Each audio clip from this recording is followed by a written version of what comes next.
People are fascinated by light. I mean, just glancing over at a display of flashing lights can grab my attention. Do you ever remember sitting around a campfire, staring at the flames, and just being totally transfixed? Almost like if you're watching TV. It's comforting, and it can even be hypnotic.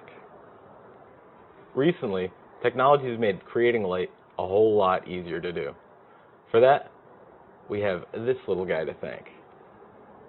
The light emitting diode, or LED for short.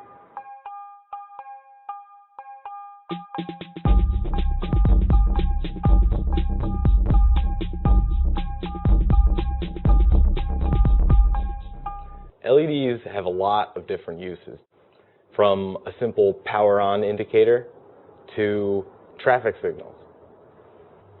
LEDs use about 10% of the energy of a traditional light bulb, and they can last about 30 times longer. That makes them a pretty big hit with businesses looking to do large-scale visual communication.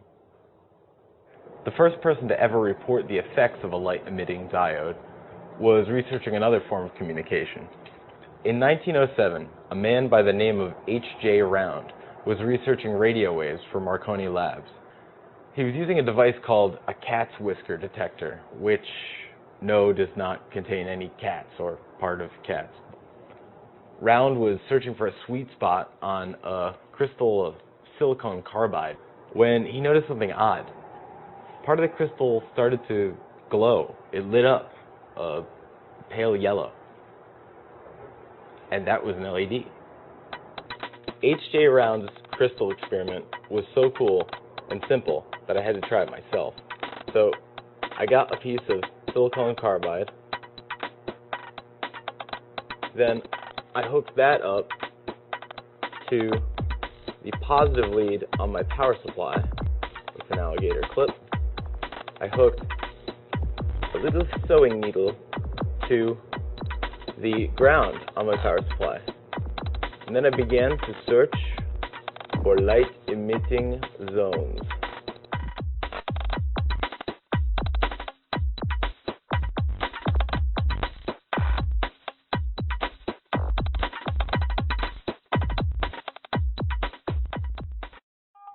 I built my own sort of cat's whisker detector in order to keep the needle in place on a particularly bright spot I found.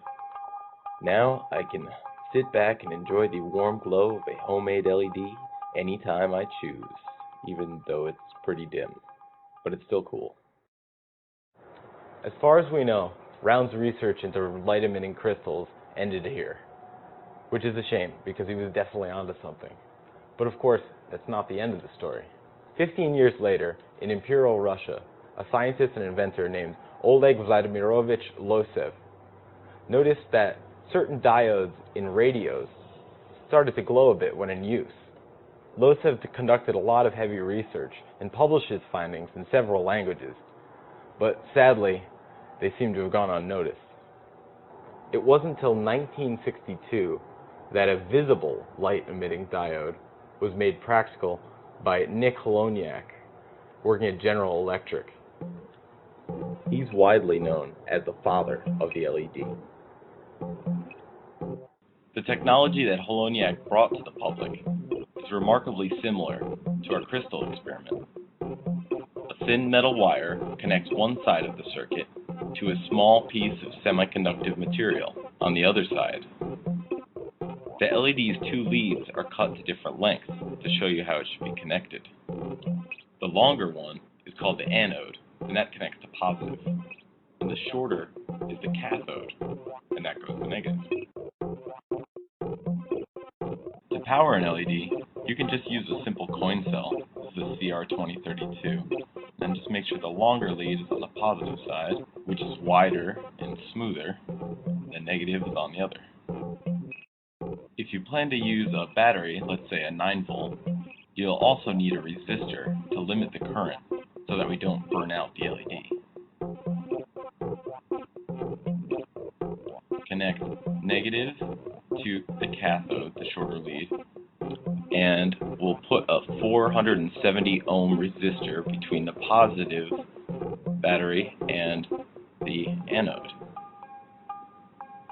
For more useful info, check out the LED Center, and there's a lot of great history at the LED Museum. For all types of project ideas, info, and inspiration, head over to makezine.com.